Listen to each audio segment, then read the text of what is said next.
Hi, my name is Mark and welcome to Mindful Me. Today's segment is going to be dedicated to those who are experiencing high anxiety and panic. I would like to let you know that what you're experiencing is completely normal. Those who have been through a stressful situation or are withdrawing off of certain medications will experience high anxiety. Anxiety and panic cannot hurt you. I know it feels like it can, and it makes you believe that something is going on with your body and there is something wrong. But the truth is, there is nothing wrong with you. You are just experiencing a physiological reaction due to stress. In fact, if this helps you calm down a little bit more, I'd also like to let you know that anxiety and panic has never hurt anybody. Throughout the whole documented history of anxiety and panic in our health system, no one has ever died from a panic attack.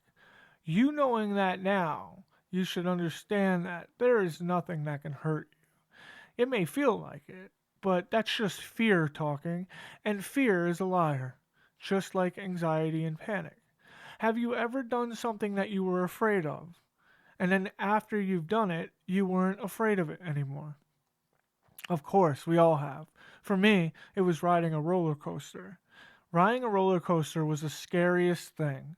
I got up to the platform and I was shaking, breathing heavily, sweating. I got on the roller coaster, and once the roller coaster took off, and I was able to experience the waves, the up and the down and the around, and the fast and the drop, and once I was able to experience all of that, I came off of it wanting to do it again. My fears were unfounded. I realized, okay, roller coasters aren't as scary as I once thought they were. Right now, you may be so afraid of your anxiety and panic. You may be so afraid that you're unwilling to experience it. You're unwilling to fully allow the sensations and the anxious thoughts to come through your body. You're not allowing it. You're fighting it or you're running away from it. It's paradoxical in a way. The only way to get rid of your anxiety and your panic is to allow it to be present, to not fight it, to not push it away, to not run away from it. It's to allow it to be present. You must allow it to be there. So step on the roller coaster, get on, and experience the ride of anxiety and panic. And once you do that, once you're done with the panic attack, once you're done with feeling anxious, because you've allowed this to happen, once you allow this to happen, you're going to realize that it's not as bad as you thought it was. And once you get off the roller coaster, you realize that anxiety and panic was lying to you, that there's nothing that could hurt you. People who experience anxiety and panic have extreme fears of having anxiety and panic. And this is what you call a feedback loop. You fear the fact that you're going to have a panic attack. You have the panic attack, and then you start fearing that you're going to have another panic attack, which causes another panic attack. What you have to do is you have to break the cycle of anxiety and break the cycle of fear, and you must confront it. You must run towards it and say, hey, here I am. I am not afraid of you. I am not the prey. I am the hunter. And once you start hunting the anxiety, chasing it down and saying, okay, here I am, anxiety. Let your sensations run through my body. You're making my heart beat fast. Make it beat faster. Let's see what you can do. And once you take that power back and allow and show that you're not afraid of the sensations that are going on through your body, that is when you start to become free of it. That is when you start to realize that it can't hurt me. And then once you show dominance in that aspect of your life, the anxiety and the panic is no longer going to come at the rate that it's coming at. Because you're showing that there's no reason to be afraid. There's no reason to be scared. Nothing can happen to me. I am strong. I am brave. And though I'm experiencing high anxiety and panic, I know that I am normal, that this happens to a lot of people, that a lot of people have overactive nervous systems, and that it is okay. And I'm going to get through this. And these fears that I had, They're no longer fears. It's not something that I should be afraid of, right? Once you get off of that roller coaster, you realize that's not so bad. And that's what you have to say to your anxiety. You're not so bad. And then once you do that, you're going to come to the realization that there is nothing to fear. And then once you stop fearing the things that you feared, a sense of freedom comes along with that. And then you become free of the panic and the anxiety you were once afraid of that you no longer fear. There are so many cognitive behavioral techniques that you could use in someone who's experiencing anxiety and panic. I'd like to go right to the breathing techniques. The reason why breathing techniques are so important is because they trigger a sense of homeostasis and calmness within your nervous system. Usually, I go by the 4 second rule, breathing in for 4 seconds, holding for 4 seconds, breathing out for 4 seconds, and doing this for a period of 2 to 4 minutes.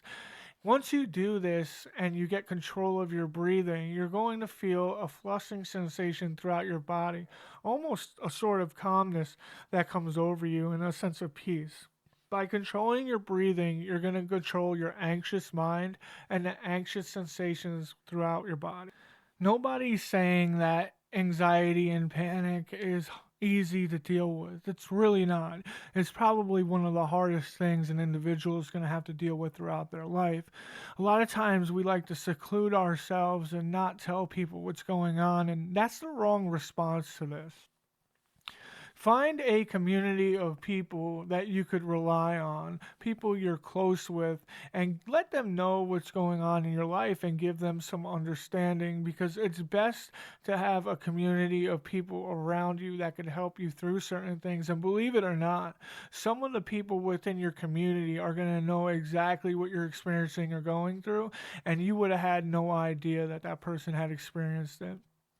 A lot of times, the people who had experienced it can also help you through the situation you're in. And I know the stigma that's on mental health is a bad stigma, and a lot of people don't like to talk about it. But this is the problem that we have in our society: is we don't allow others to know what is going on with us, and then that is when traumatic things happen. Everybody suffers from some sort of mental health. Understand that. Everybody does. I don't care who you are, what your socioeconomic status is, if you're the CEO or if you're the associate. Everybody deals with mental health issues. We need to normalize this and make it understandable. So, with that being said, have a support system that you could rely on. Have people around you that could help you through things. Anxiety and panic is completely normal. There is nothing wrong with you. Your situation that you're going through right now may be extremely stressful, and life is like that sometimes. And sometimes our body has the wrong response because it can't handle the stress. And even though we're not in a life or death situation, our body could see it that way, causing us to become in a fight or flight mode. Which, understand that your body is not trying to hurt you, it's trying to protect you. That's what fight or flight is. Your body's trying to preserve and protect you. So the system that's meant to preserve and protect you, that's giving you the panic attacks, could never actually hurt you. The fight or flight response is made to protect you. This has been with us since humanity was created. Okay, so something that's meant to protect you can never hurt you. So next time you're going through panic, understand that it's just trying to protect you. And because it's trying to protect you, it can't hurt you. It might feel like it's trying to, but the reality of it, the logical understanding of it is in no way can it hurt you. And I hope that helps you through it, because a lot of people who suffer from high anxiety and panic feel like something bad is going to happen. Understandably, because of everything that's going on, it feels that way. But just because you feel a certain way doesn't mean that's what it actually is. And I'm sure that you've experienced that in your life.